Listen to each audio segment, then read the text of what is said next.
This is Lisa from Mobile Tech Review, and today we're going to do a smackdown between the Samsung Galaxy Note 3, the latest greatest phablet from Samsung, and the LG G2. Definitely LG's best smartphone yet, not too small either with a 5.2-inch display. We're going to look at them now. So here we have two top Android phones for fall of 2013. One made by LG, one made by Samsung, both out of Korea, both big screens, both a lot going for them, and we're going to compare them now.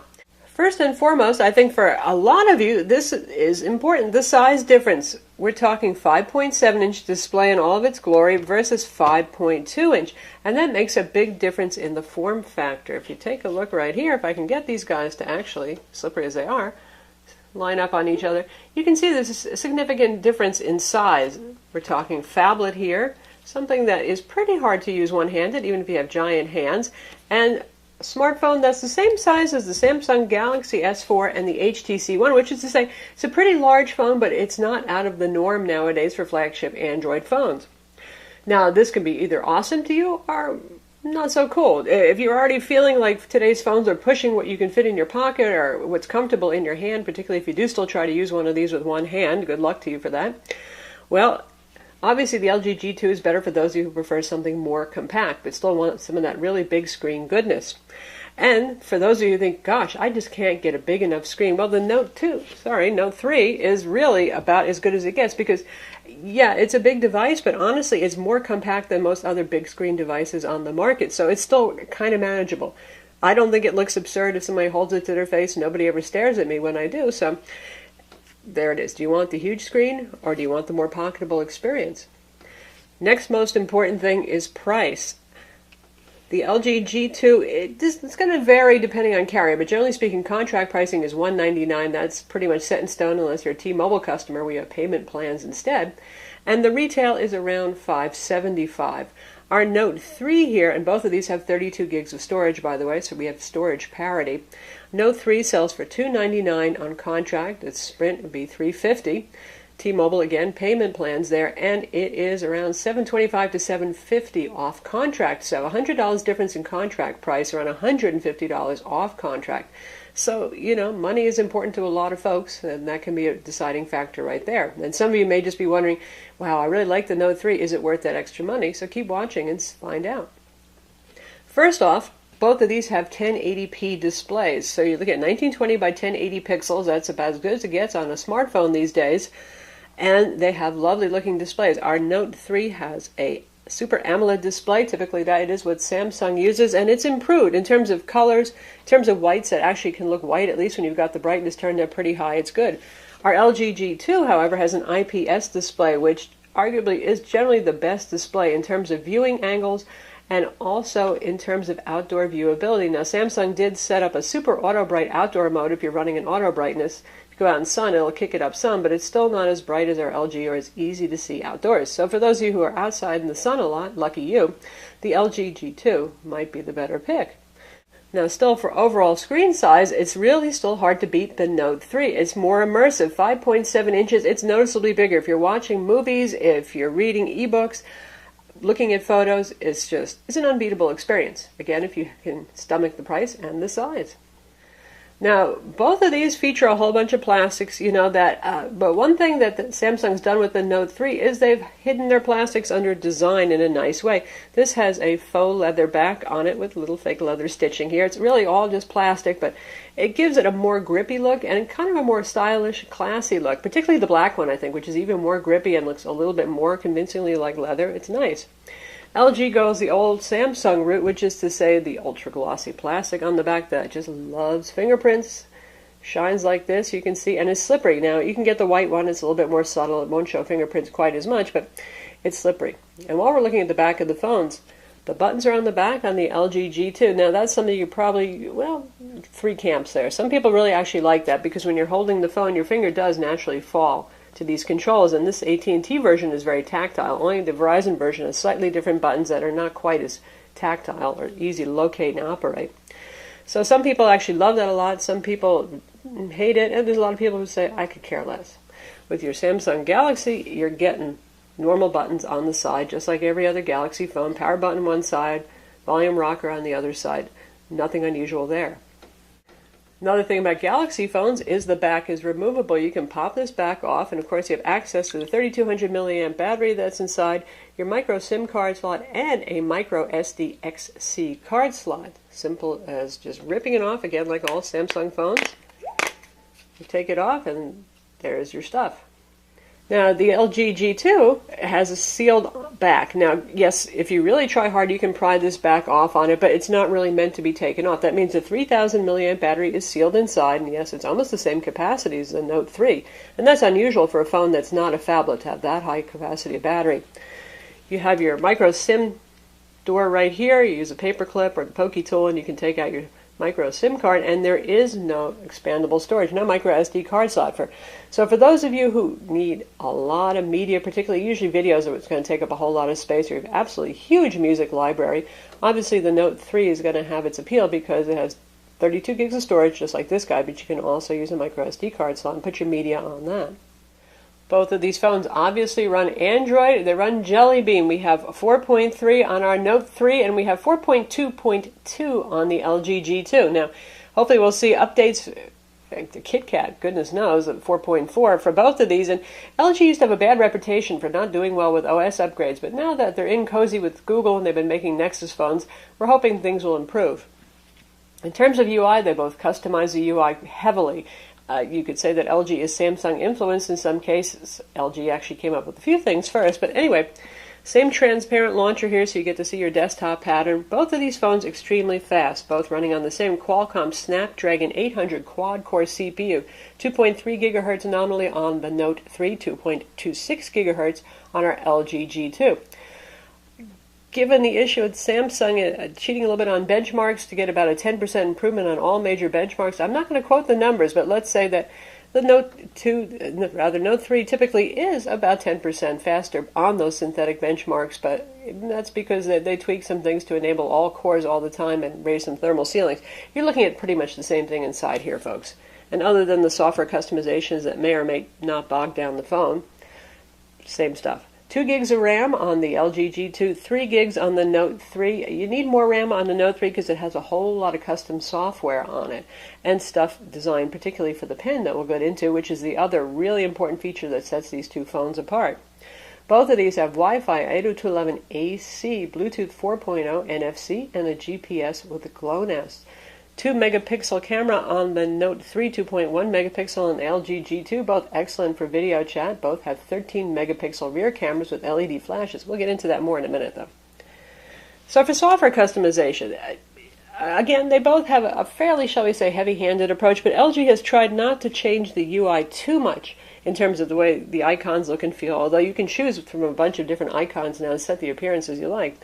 They do multitasking up here. We have our applications that we can run like little widgets. I can just tap that, and they're floating little widgets over here, and you can move these around. You can have two running at once if you want. You can set transparency. Our Note 3 has this little slide out multitask bar right here, and you can drag something like, let's say, drag something like Maps right here,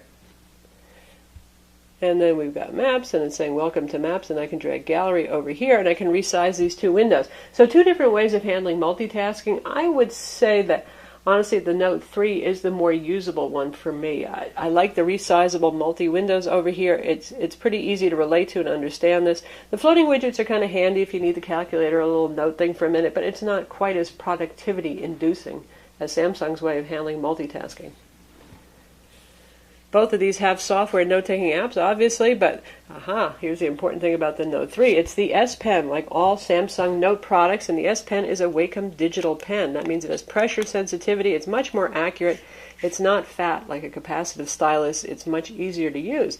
So, big point here. Are you somebody who takes notes or likes to draw? Are you a digital artist?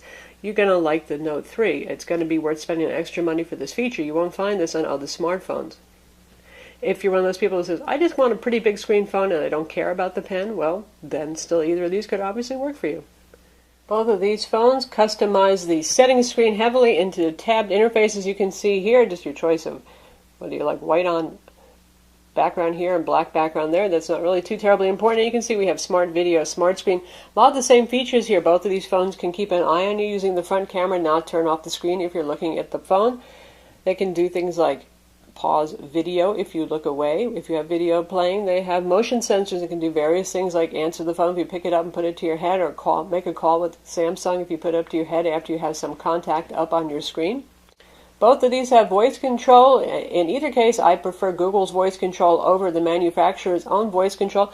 One thing that I like with the LG G2 is that if you turn it off and tap it on the screen, like some Nokia phones, what happens is it wakes up. So if it's sitting on your desk, you really don't want to wake up the device, slide the unlock thing. You can just tap it to wake it up. Give it a little double tap. They call it that knock to wake feature. And there it is. Now, it would have woken up to the lock screen, but the timer hadn't happened yet. With the Samsung, and I have this feature turned on, and probably it's not going to work right now because bright environments stymie a little bit, but it can use the front camera.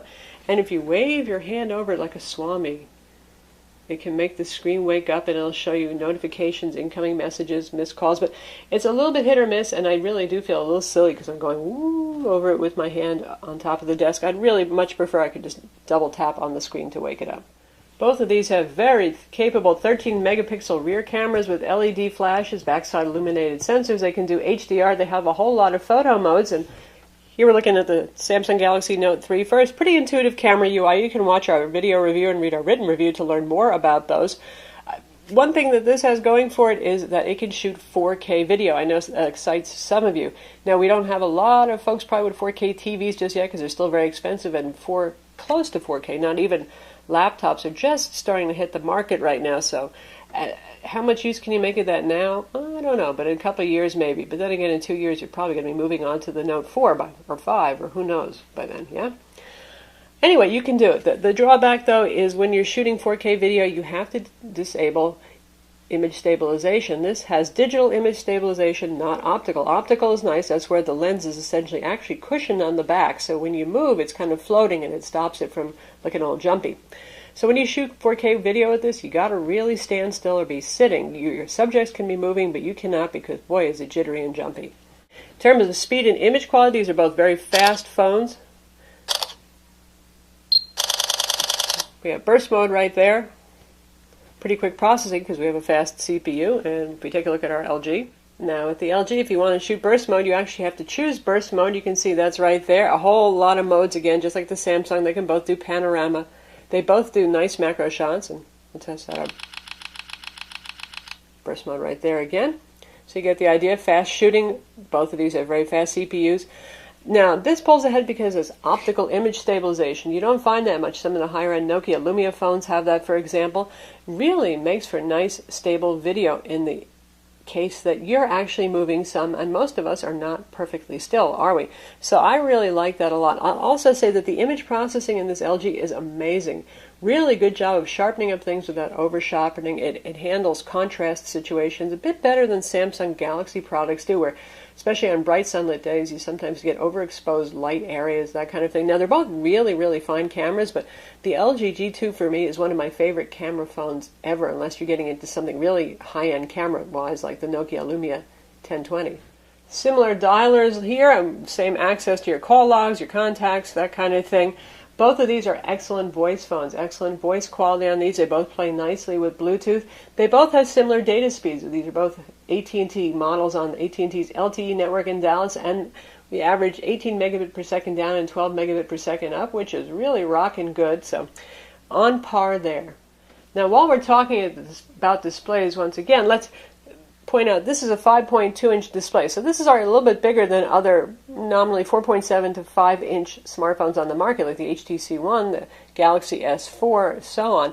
But we have software buttons at the bottom. Now the nice part is you can see these easily no matter what. As you can see with our Note, pretty much those buttons are invisible. You just memorize where they are because until you tap them to turn the backlighting on, you're not going to be able to see them. But the drawback is that they do use up some of your screen real estate. So 5.2 inches, you could say functionally maybe more like 5 inches once you've used up that little strip over here.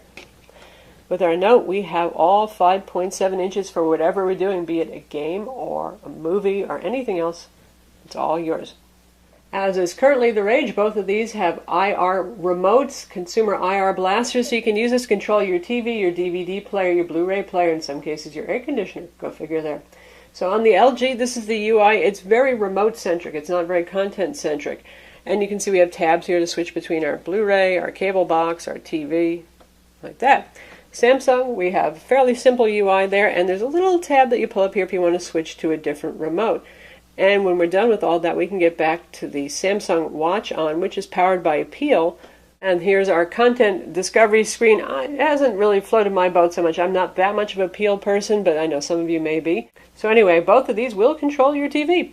So how about video playback? Both of these are more than capable of playing back anything up to really 4K resolution should you wish to do so. And obviously the bigger screen is going to be a little bit more enjoyable probably for most folks if you don't mind carrying around the bigger device. You can see a slightly different color bias here where the Samsung is cool tone by default, and we have it on standard mode right now. You do have color profiles you can choose on the Samsung. Now how about gaming? These are both accelerometer based game series with Riptide on each of these. Now I won't be able to move both of them for you, but you can see the size of the screen and what they look like and get the idea of which one is going to be a little bit more immersive. Again, it's going to be the bigger screen one. One of us is going to crash because I'm only using my hand on one. But you get the idea. You're going to get extremely awesome performance from both of these. Adreno 330 graphics, quad-core CPU. Lovely large screens on each. One thing, notice when I was talking about the software buttons, they stay here as a persistent thing, so they do use up a little bit of your screen real estate on the LG G2. How about battery life? Both of these are Energizer bunnies as smartphones go, which might not say much because smartphones are really not long-lived devices these days, but they both have very large batteries. 3,000 milliamps, again, inside the LG G2 sealed inside. 3,200 milliamp in the Note 3, which is removable. A little bit bigger on the Note 3, but it also has to power a much bigger LCD, and it's also got the pen-aware application, so there are some power-saving features there. You can have it not monitor and look for the pen unless you pulled the pen out of the silo, that kind of thing. Anyway, LG G2 runs about 2 days on a charge with moderate use for me. My Note 3 is running about a day and a half or so. Now, it's going to depend on what you're using it for, and if you play a lot of games, if you play a lot of video, both of those are going to run a shorter amount of time, and they're both longer than average, where most smartphones last about a day with moderate use. So either way, you're getting better than average battery life. So that's the Samsung Galaxy Note 3 versus the LG G2. Both are available now on all major U.S. carriers, and no matter which way you go, these are both really awesome phones. Two of my favorites. Clearly, as I said, what's going to come down to is what size phone do you want? This is still a lot bigger than Note 3 right here. And do you need things like the removable battery, the micro SD card slot, and how much money do you have to spend because the Note 3 is also going to cost you more? I'm Lisa from Mobile Tech Review. Be sure to read our reviews of each of these on mobiletechreview.com, watch our video reviews on YouTube, and hit that like button.